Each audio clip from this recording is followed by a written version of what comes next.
महोदय, आस्था या विश्वास के मुकाबले में एक शब्द है प्रेम।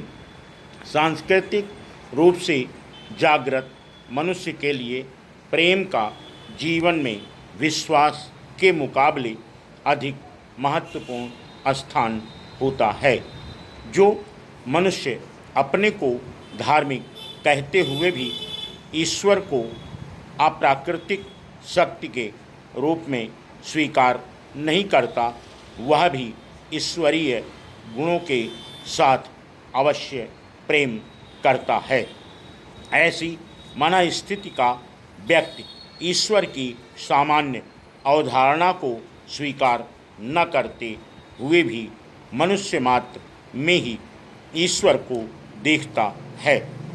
उसका धार्मिक विश्वास प्रेम, त्याग और मानव मात्र की सेवा के द्वारा ही प्रकट होता है। धर्म का वह मानवीय रूप संस्कृत का समान धर्मी होता है। धर्म जब अंधविश्वास और कर्मकांड की संकुचित और सीमित परिधि से बाहर आ जाता है तो अपने व्यापक अर्थ में उसकी अभिव्यक्ति वसुदेव कुटुंबकम की भावना के द्वारा होती है। इस प्रकार मानवीय मूल्यों पर आधारित धर्म को संस्कृत से भिन्न करके नहीं देखा जा सकता। मनुष्य जहाँ संसार के सापेक्ष मूल्यों के समुचित ज्ञान के द्वारा अपनी सांस्कृतिक चेतना का परिचय देता है, वहीं अपने विचार और कर्मों के द्वारा धार्मिकता का भी प्रमाण दे सकता है। जो धार्मिकता विचार और कर्मों के द्वारा अभिव्यक्त नहीं होती, उसका आधार प्रेम, सेवा और परोपकार न होकर धार्मिक कट्टरता और अंधविश्वास हो जाता है।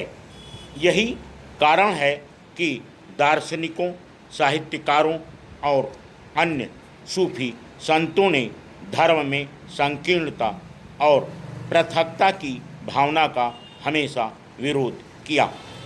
ईसाई साहित्य की एक बहुचर्चित कथा है।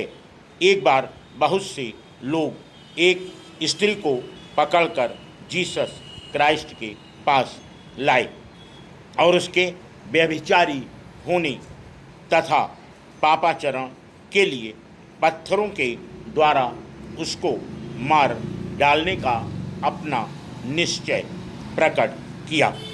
प्रभु जीसस ने कहा कि पाप कर्म के लिए स्त्री को दंड तो देना ही चाहिए, परंतु उन्होंने एक शर्त लगा दी। शर्त यह थी कि सबसे पहला पत्थर वह व्यक्ति मारेगा जिसने जीवन में कभी पाप न किया हो। यह शर्त सुनकर वह सब लोग सोच में पड़ गए और थोड़ी देर बाद एक एक करके चुपचाप वहाँ से जाने लगे। देखते देखते वहाँ स्त्री के सिवा कोई व्यक्ति न रहा।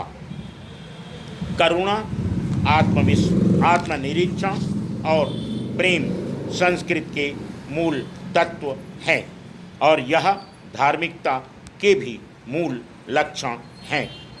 धर्म को यदि उसके सामान्य और स्वाभाविक रूप में लिया जाए तो उसमें जिस आध्यात्मिकता का साक्षात्कार होता है उसके द्वारा ईश्वर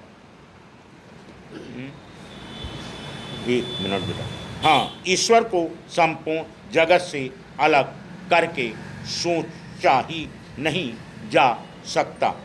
ईश्वर परम सत्य का पर्याय है और सौंदर्य परिपूर्ण प्राकृतिक जगत को हम असत नहीं कह सकते।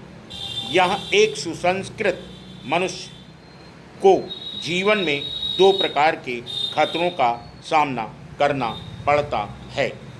एक ओर वह अपने अंधविश्वास और धार्मिक कट्टरता से बचने का प्रयास करता है, तो दूसरी ओर पूर्ण अंधविश्वास और अनास्था के जीवन की झूठी निंदा भी अपने ऊपर लेना नहीं चाहता।